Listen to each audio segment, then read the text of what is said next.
Seni sugesti dan dunia permistikan memang di Indonesia ini tergolong unik ya. Tidak sedikit orang yang membuka jasa konsultasi atau menjadi seorang dukun paranormal maupun hikmah ya. Dan kebanyakan itu dari kalangan-kalangan yang memang orang-orang yang berpendidikan sebenarnya. Jadi saya sangat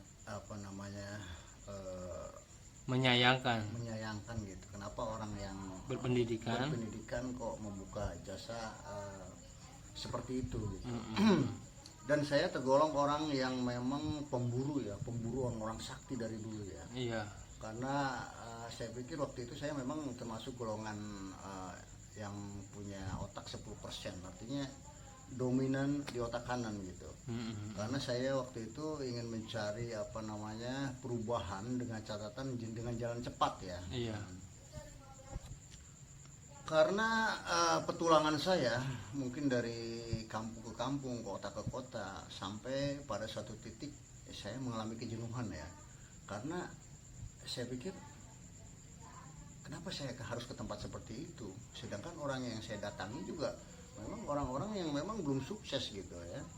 Contoh waktu itu saya pernah datang pada seorang paranormal yang memang namanya sudah terkenal sekali ya.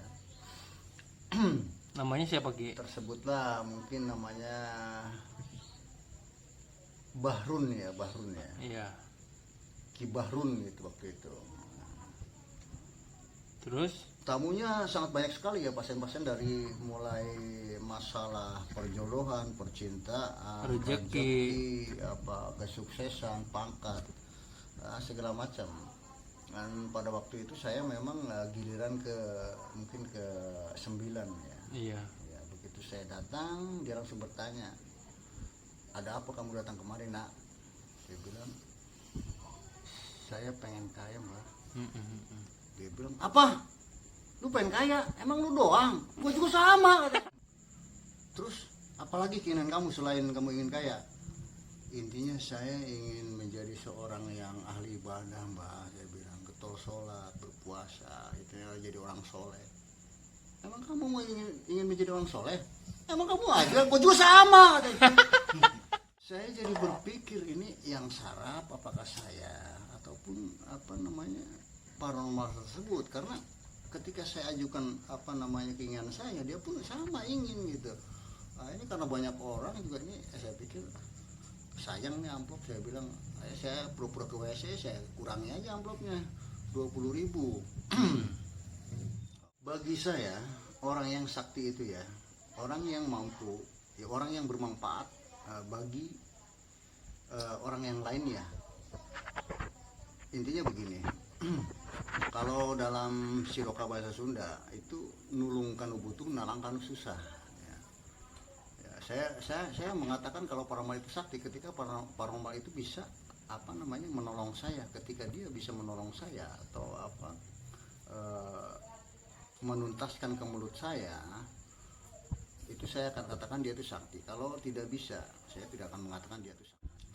Saya pernah menguji satu paranormal yang kondang sekali waktu itu ya. Ya bisa disebutkan di wilayah Subang waktu itu. Saya datang dengan gaya bahasa saya yang artinya melapangdang pelan-pelan gitu. Saya bilang, jauh di jugjug anggang di teang, ngada nu kabar tisak oleh patin jagat bahwa bapak ini hiji lalaki langit larang jagat, jadi orang yang paling sakti. Akhirnya dengan pujian saya, dia langsung bangga gitu. Dia ada maksud apa kesini? Saya malu, saya bilang, saya mengatakannya. Jangan malu-malu, katakan aja. Terus saya malu katanya dengan karisma bapak. Jangan malu-malu, apa katakan? Saya terus katakannya sambil berbisik, saya bilang, saya mau pinjam duit pak. Akhirnya dia pergi ke kamar sambil menemukan uang, tapi mukanya merah padam. Nih katanya begitu. Saya langsung pulang aja waktu itu. Dia memang baik, tapi dengan roman muka yang kecut seperti itu, saya mengatakan dia belum sakti ya intinya. Ini apa yang dikatakan Sujiwo Tejo itu memang benar ya. Orang yang sakti itu sugih tanpa bondo, digdoyo tanpa aji. Jadi kaya tanpa harta, sakti tanpa mantra. Ya, itu seperti itu. Dan ini apa namanya, jarang saya temukan orang yang seperti itu ya, yang sesuai dengan apa kriteria yang saya inginkan gitu.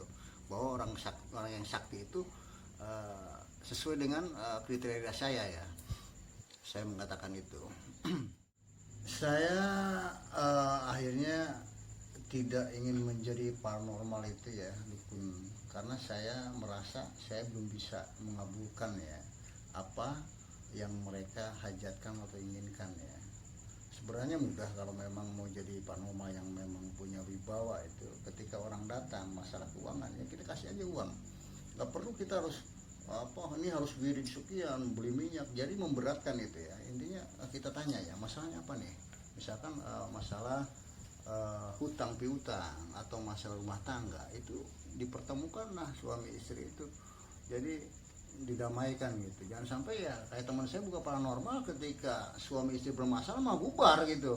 Akhirnya pasiennya itu lama kelamaan jadi habis gitu, karena di sini ketidakpercayaan pasien terhadap kemampuan seorang paranormal itu seperti itu ya. Iya. Oke Ki, saya mau bertanya sama Aki. Silakan Ya. Ini Aki udah pernah belum mengobati pasien yang punya dagangannya tapi nggak laku?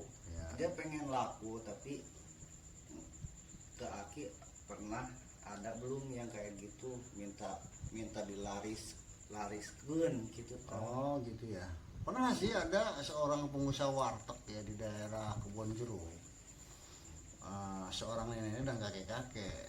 Awalnya saya tanya dulu, ini maaf Bu ya, kek, saya bilang yang jaga warteg itu kakek nenek, dua apa punya pelayan lain? Oh saya nggak punya pelayan.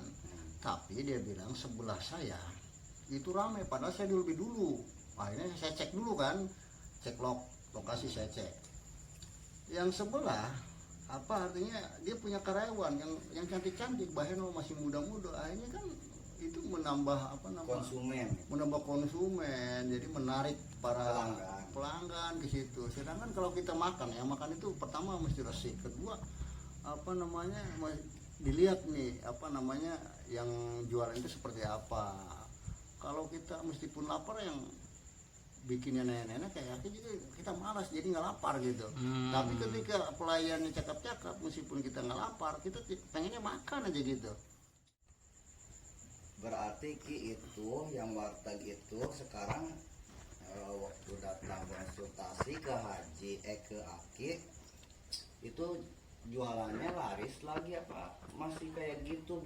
Alhamdulillah setelah konsultasi dengan saya sekarang paling rame, karena saya sarankan di samping saya berikan satu apa keilmuan atau syariat ya sejenis ya, saya sarankan kepada dia, sekarang ibu membawa pulang kampung, cari karyawan yang bahenol yang kira-kira bisa menarik ya, bilang yang muda-muda.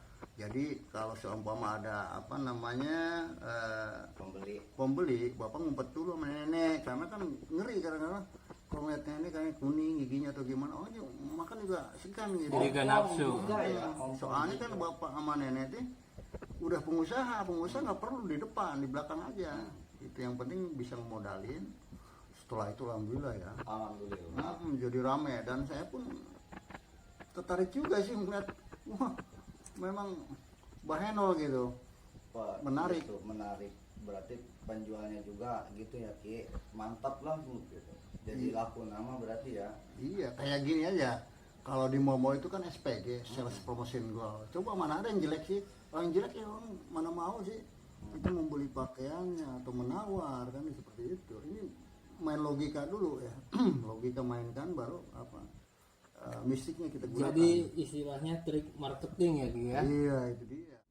Berarti intinya si penjual warteg itu sekarang berarti sudah maju gitu Ki. Berkat Aki apa berkat Allah itu? Ya tentunya berkat Allah, saya hanya menjadi apa namanya sabab musabab ya, jembatan aja. Berarti waktu itu Aki banyak pelanggannya gitu ya dari tukang-tukang jualan gitu ya. Alhamdulillah ya, saya kalau makan di wilayah Kebon Jeruk sampai ke Palbatu, Manggarai. sampai ke Manggarai, saya gratis karena sepanjang itu punya warteg itu banyak yang berkonsultasi dengan saya. Waduh. Ya. Berarti alhamdulillah semuanya bisa laku semua gitu Ki. Alhamdulillah karena cara saya memang bijak ya, bukan bijak artinya logika main, mistik juga kita main. Kalau misalnya kita menggunakan mistik terus, kan logikanya yang dipakai itu pincang ya, nggak balance gitu. Jadi ada syariat, ada hakikat ya.